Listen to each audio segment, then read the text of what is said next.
अपने इन भाइयों का भी कभी मैं अपमान नहीं कर रहा हूँ। इनका भी मैं सम्मान करता हूँ, इनका भी सम्मान करता हूँ, इनका भी आभार प्रकट करता हूँ। आपका सम्मान कर रहे हैं, इनका भी सम्मान करता हूँ। बहुत बहुत आभार, बहुत बहुत। हम सबसे पहले बधाई देंगे उत्तर प्रदेश के माननीय मुख्यमंत्री जी को और उत्तर प्रदेश की सरकार को कि कानून व्यवस्था में जो उत्तर प्रदेश के बारे में किदवंतियां कही जाती थी, और ये कहने में हमें कोई दो राय नहीं है, और जो आंकड़ों में प्रस्तुत है, आंकड़ों में उपलब्ध है कि विगत 15 सालों में 17% उद्योग और व्यवसाय उत्तर प्रदेश से पलायन हो गए। आज उत्तर प्रदेश की मजबूत कानून व्यवस्था की चर्चा न उत्तर प्रदेश में बल्कि देश में नहीं, दुनिया के प्रगतिशील देशों में आज हो रही है। मैं इसके लिए आभार प्रकट करूंगा और धन्यवाद दूंगा। और ये भी कहूंगा कि अगर हम आंकड़े देखें तो उद्योग और व्यवसाय में, अरे बैठे रहिए, सरकार की बात बाद में कर लेना।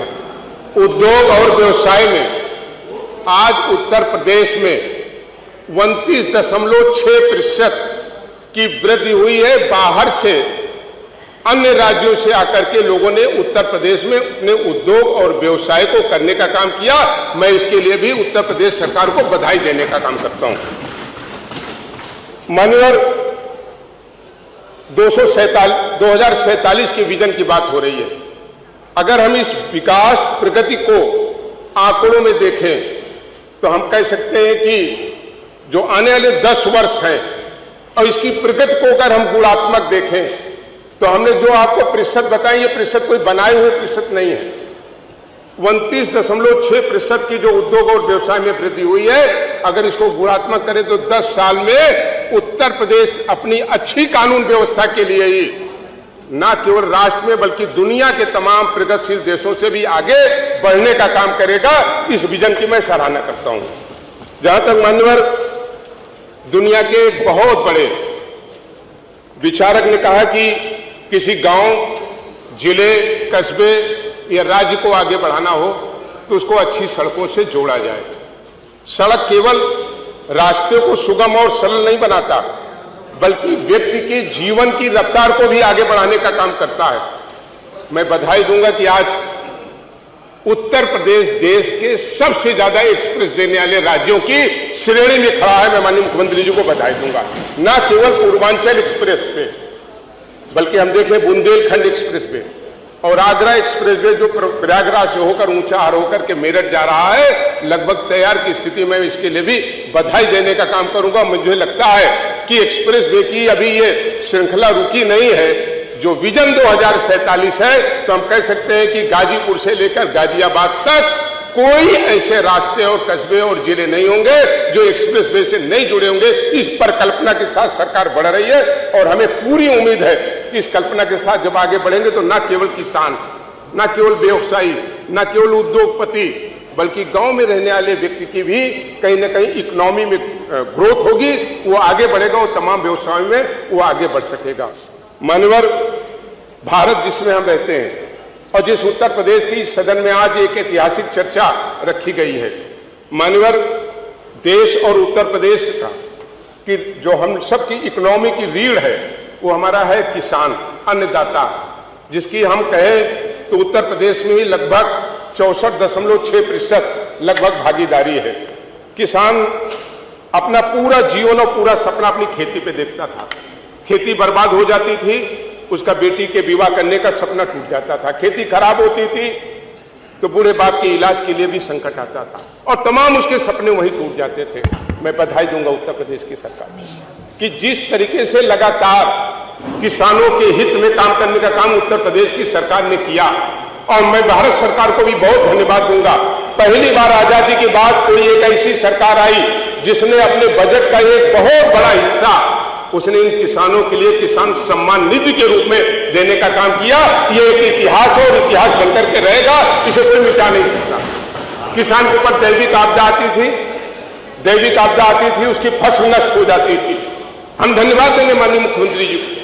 2 बार ओलावृष्टि और दैविक आपदाएं आई और जिन क्षेत्रों में आई इतने कम समय में अगर सरकार ने भुगतान करके अन्नदाताओं को राहत पहुंचाने का काम किया, इसके लिए हम सराहना करते हैं निश्चित रूप से। आज उत्तर प्रदेश का किसान फिर पैरों पर खड़ा हो गया एक नए विजन के साथ कि उत्तर प्रदेश का अन्नदाता और किसान मजबूत होगा। आने वाले दिनों में उत्तर प्रदेश के रोजगार का मुख्य साधन जो कभी कृषि रहा करता था, जिसे लोगों ने खत्म करने का काम किया, आने वाले दिनों में उसी श्रृंखला में वो आगे बढ़ने का काम करेगा। मानवर हमारा 6 मिनट हुआ। हाँ, ये 5 ही थे, एक ज्यादा। मानवर अगर इस सदन में हम दुनिया के सबसे बड़े आयोजन कुंभ की अगर चर्चा न करें तो ये सदन की ये कार्रवाई पूरी नहीं मानी जाएगी। दुनिया का सबसे बड़ा आयोजन हुआ कुंभ, दुनिया का सबसे बड़ा कार्यक्रम। पूरी दुनिया के देशों ने इसकी सराहना किया, कल्पना नहीं किया था लोगों ने इतनी बड़ी संख्या, और इतनी बड़ी संख्या जब एक साथ इकट्ठा हो तो सुगमता से, सरलता से और सुरक्षा से कैसे ये व्यवस्था होगी लोग कल्पना करते थे। लेकिन मैं बधाई दूंगा, अरे मरे और मारने वाली सब खबरें आपने ही चलाई। मैंने पिछले सदन में कहा था कितनी दुखद स्थिति है मान्यवर। जब ब्रिटेन इसकी सराहना किया, फ्रांस ने इसकी सराहना किया, ऑस्ट्रेलिया ने इसकी सराहना की, यूएस ने इसकी सराहना किया, तो हमारे ही अंदर बैठे हुए कुछ विभीषण वो कुंभ के बारे में झूठी खबरें चलाने का काम विभीषण कर रहे थे। इससे ज्यादा और कुछ नहीं हो सकता। ये तो वो देश है। हमारे एक साथी भी हिंदू की बात कर रहे थे। मैं तो सभी धर्मों का सम्मान करता हूं, लेकिन हम कहना चाहते हैं हिंदू के ग्रंथ और धर्मों को आपने पढ़ा नहीं, और जब तक आप एक को पढ़ेंगे नहीं और दूसरे से कंपैरिजन नहीं करेंगे तो कभी नहीं पाएंगे। यहां तो ये भी लिखा है कुछ, मैं नाम नहीं लेना चाहता हूं, हत्या करो, मारो और काटो, आपको बड़ी उपलब्धि मिलेगी। हिंदू के किसी पुराण ग्रंथ, गीता, रामायण, रामचरितमानस में दिखा दीजिए हिंदू से बड़ा सहयोग, हिंदू से बड़ा उदारता, और हिंदू ये एक ऐसा धर्म है जिसने सबको साथ लेकर के चलने का काम किया। हमारे एक साथी अम्बेडकर जी की बात कर रहे थे। हम सब अम्बेडकर जी के संविधान और अम्बेडकर जी के प्रति नतमस्तक रहते हैं। आधी अधूरी बात तो बाकी आपने अम्बेडकर जी की बात नहीं पढ़ी। अम्बेडकर जी ने क्या कहा? अम्बेडकर जी ने कहा हिंदू एक ऐसा धर्म है जो सौहार्दता और मानवीय दृष्टिकोण से ओतप्रोत है। आपने तो अपने हिसाब से उसको दृष्टांत दे दिया। अरे पढ़ना है तो पूरा पढ़िए ना अम्बेडकर जी। और आप आज उन लोगों को अपमान कर रहे हैं, कांवड़ियों का अपमान कर रहे हैं, कांवड़ियों के बारे में अशब्द बोल रहे हैं। भारत की संस्कृति, मान्यवर एक सेकंड में खत्म कर रहा हूं, भारत की संस्कृति और भारत की सभ्यता और संस्कार बड़ा विराट है दुनिया में। इसलिए नहीं हमारी पहचान है कि हम कोई बहुत शक्तिशाली आर्थिक रूप से संपन्न देश है। हमारी विराट संस्कृति, हमारी संस्कृति, हमारी सभ्यता, यही भारत की पहचान है। वो कांवड़िया भी भारत के संस्कार है, सभ्यता है, उनकी पहचान दुनिया की कोई ताकत नहीं खत्म कर सकता। उनका अगर अपमान करोगे तो भारत का अपमान करने जा रहे हो। इसलिए मैं आज की इस 24 घंटे का जो सदन रखा है, मैं उसके लिए आपको आभार प्रकट करता हूं। नेता सदन को भी आभार प्रकट करता हूं। अपने इन भाइयों का भी अपमान का कभी मैं अपमान नहीं कर रहा हूं। इनका भी मैं सम्मान करता हूं, इनका भी सम्मान करता हूं, इनका भी आभार प्रकट करता हूं। आपका सम्मान कर रहे हैं, इनका भी सम्मान करता हूं। बहुत बहुत आभार, बहुत बहुत धन्यवाद। कुछ पुरानी बातें याद रही होंगी तभी ये शब्द निकल गया।